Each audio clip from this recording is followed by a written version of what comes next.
pertandingan di arena Balai Roh Pelindung pun dimulai. Masih dipimpin oleh Master Christian selaku wasit. Sebelum match pertama, Master Christian mempersilahkan Bibidong untuk menyampaikan sepatah dua patah kata sebagai sambutan untuk para murid akademi yang telah bekerja keras. Dalam pidato singkat itu, Bibidong menyampaikan hadiah bagi sang juara adalah 2 buah tulang dari siluman roh, item yang sangat langka di dunia dahulu. Langsung ke pertandingan yang pertama. Di putaran kali ini, tim dari Akademi Sri Lanka akan berhadapan dengan tim Akademi Silwo yang merupakan timnya dari kakak Daimubai. Dalam briefingnya, di sini Daimubai bertindak sedikit egois dengan berkata kepada Tangsan bahwa pertandingan kali ini ia ingin menyelesaikannya berdua dengan Suying. Karena melihat keyakinan dari mata Daimubai, Tangsan pun setuju untuk mempercayakan pertandingan ini sepenuhnya kepada mereka berdua. Sang wasit ternyata juga tidak keberatan. Dengan catatan perwakilan dari pihak lawan juga hanya boleh terdiri dari 2 orang. Kakak Daimubai berniat mengalahkan tim Sri Lanka seorang diri, sehingga dengan tegas ia menyuruh rekannya agar tidak ikut campur. Setelah mendapatkan aba-aba dari wasit, tim Sri Lanka pun segera memasang kuda-kuda. Dan ternyata Daimubai dan Suying berhasil melakukan fusion, yaitu sebuah teknik yang menyatukan kekuatan roh pelindung mereka. Master Shah lalu menjelaskan bahwa teknik ini bukanlah teknik yang mudah, karena untuk melakukannya dibutuhkan chemistry yang sangat baik dan saling percaya satu sama lain. Terlihat jelas wujud dari harimau putih milik Daimubai yang mendapatkan buff kecepatan super dari Suying.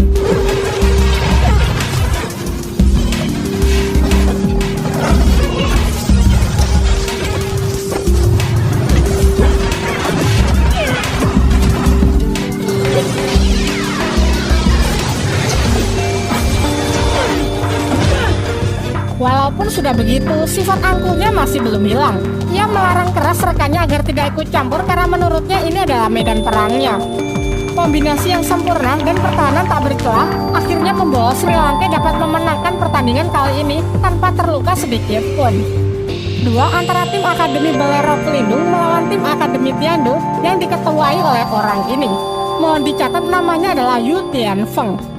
Terlihat di pihak Balai Roh Pelindung hanya memiliki 3 orang sebagai peserta, termasuk Maulena. Namun mereka hanya menurunkan 2 orang, yaitu Siyu pemilik belati bulan sabit dan rekannya yang memiliki roh pelindung Raja Api. Si Raja Api ini kalau kalian masih ingat, dia adalah orang yang pernah dikalahkan oleh kakaknya Daimubai ya. Sedangkan di pihak Akademi Tiando full squad 6 orang, meskipun yang paling disorot hanya Tianfeng dan Duguyan. Tim dari Balai Roh Pelindung memulai pertarungan dengan sebuah serangan tinju api. Mengatasi serangan itu, Tianfeng pun segera merapatkan pertahanan menggunakan barir petir mencoba memblokade serangan tersebut. Dengan aba-aba dari sang ketua, Duguyan melompat ke samping lalu melepaskan sejumlah asap beracun sebagai serangan balasan. Namun sayangnya dapat dihalau dengan mudah menggunakan tembakan dari si Raja Api.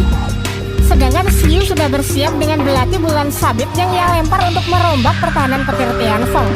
Benar saja, dengan mudah pertahanan itu dapat ditembus dan menumbangkan satu persatu anggota Tiando yang tanpa perlawanan sedikit pun. Tianfeng pun bergegas memfokuskan seluruh energi petirnya berusaha menahan belati bulan sabit yang nampak sangat kuat. Namun pada akhirnya, ketika pertahanannya terbuka karena fokus menyerang, belati itu pun nyaris memenggal lehernya. Keadaan Duguyan juga tak lebih baik, karena kekuatan asap beracunnya tak cukup kuat untuk menahan serangan api tersebut. Pertandingan pun berakhir dengan kemenangan mutlak bagi tim Balai Roh Pelindung. Tibalah saatnya geng Tangsan kembali naik ke arena dengan melawan tim dari Akademi Qinghu, yaitu tim spesialis pengguna elemen api yang dulu pernah mengalahkan mereka di babak penyisihan. Setelah wasit memulai pertarungan, tim spesialis api dengan kompak langsung melancarkan serangan mereka. Sementara pihak Sri Lanka hanya mengandalkan Mang Hojun seorang diri untuk memblokade tembakan api tersebut menggunakan kekuatan Phoenix. Namun ia sempat kewalahan karena tim lawan ternyata juga memiliki orang berelemen angin yang secara efektif dapat menekan serangan api Phoenix milik Mang Hojun. Dilanjutkan dengan serangan api yang lebih kuat dari sebelumnya setelah mendapatkan buff dari laju tiupan angin. Akan tetapi, jika terus demikian juga tak akan bagus karena kobaran api yang secara terus-menerus membakar oksigen di sekitar mereka. Strategi sama yang mereka gunakan di pertandingan sebelumnya.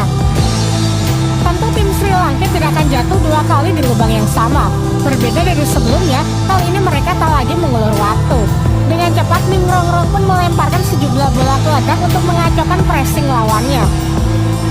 Sementara Tangsan dengan cerdik memanfaatkan tekanan udara efek dari panas api untuk melayang. Menyadari strategi ini tak lagi efektif, sang ketua pun segera menginstruksikan agar menghentikan serangan api. Sayangnya mereka sudah terlambat karena celah ini dimanfaatkan tim Sri Lanka untuk melancarkan serangan balasan. Alhasil, lawan yang tak bisa memprediksi gerakan mereka pun menjadi blunder. Satu persatu pun berhasil dilempar keluar arena, menyisakan sang ketua tim yang akhirnya mengaku kalah karena merasa sudah mati langkah. Dengan ini menjadi kemenangan kedua dari tim Akademi Sri Lanka. Setelah meneriakan yel-yel, mereka pun bergegas naik ke arena untuk menghadapi pertandingan final melawan tim Balai Roh Pelindung. Peraturannya masih sama, semua anggota boleh berpartisipasi dalam pertarungan. Tim Sri Lanka full squad melawan full squad juga, meskipun sebenarnya cuma 3 orang karena yang lain hanya sebagai figuran semata. 3 orang tersebut meliputi ketua tim yang bernama Siu, sebelah kanan si Raja Api, dan juga Hulena. Seusai bertatap muka saling mengintimidasi, mereka pun mulai merapatkan formasi. 4 orang figura dari tim Balai Roh Pelindung pun maju sebagai serangan pembuka dan tentu berhasil disingkirkan dengan sangat mudah. Bahkan si ketua pun tak segan melempar rekan-rekannya tersebut karena menganggap tim sebenarnya hanya mereka bertiga. Selepas itu, Tangsan pun langsung memberikan perintah untuk memulai serangan. Seperti biasa, Ning Rongrong bertugas memberikan dukungannya kepada para striker. Sedangkan Mang Hojun dan Shou mencoba menekan musuh dari samping, membuat mereka harus berhadapan dengan Hulena. Diperlihatkan untuk pertama kalinya, Hulena yang mampu mengeluarkan kekuatan rubah ekor 9 yang ia gunakan untuk menghalau tembakan api milik Mang Hojun. Meskipun kemampuan hipnotisnya kini tidak berguna karena di pihak lawan ada Shou yang bisa mengcounter kekuatan matanya tersebut. Sementara itu, di sisi kanan DMUB berusaha menyibukkan si Raja Api dengan serangan jarak dekatnya. Juga dibantu oleh Swing untuk sekali lagi melakukan fusion demi menciptakan serangan yang mematikan agar mereka bisa segera membantu Tangsan.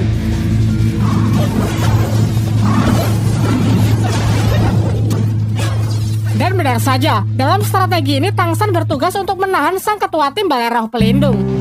Terlihat Siu tinggal seorang diri yang langsung mengeluarkan senjatanya berupa belati bulan sabit ganda yang mampu ia kendalikan dari jarak jauh untuk menyerang Tangsan.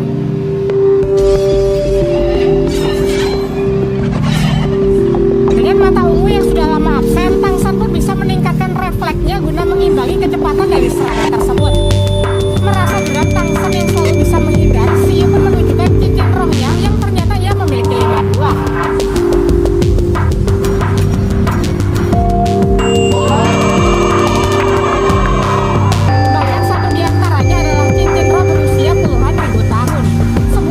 Yang luar biasa mengingat usianya yang masih tergolong muda.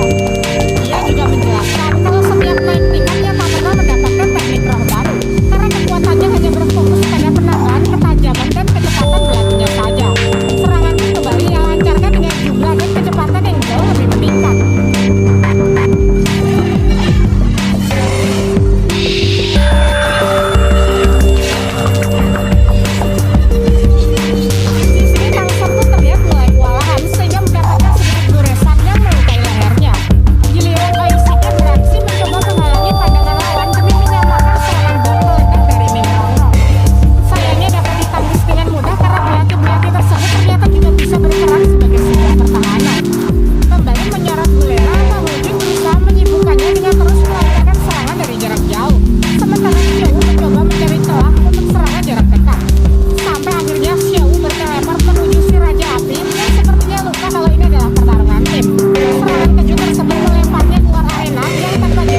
tak punya pilihan lain selain menggunakan hantaman palu Huotian demi menahan laju tebasan dari belati tersebut.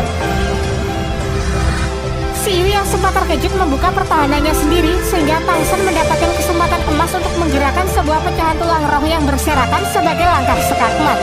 Dilanjutkan dengan pencak silat Shou yang langsung menghantam keras ke rahangnya dan melemparnya keluar arena.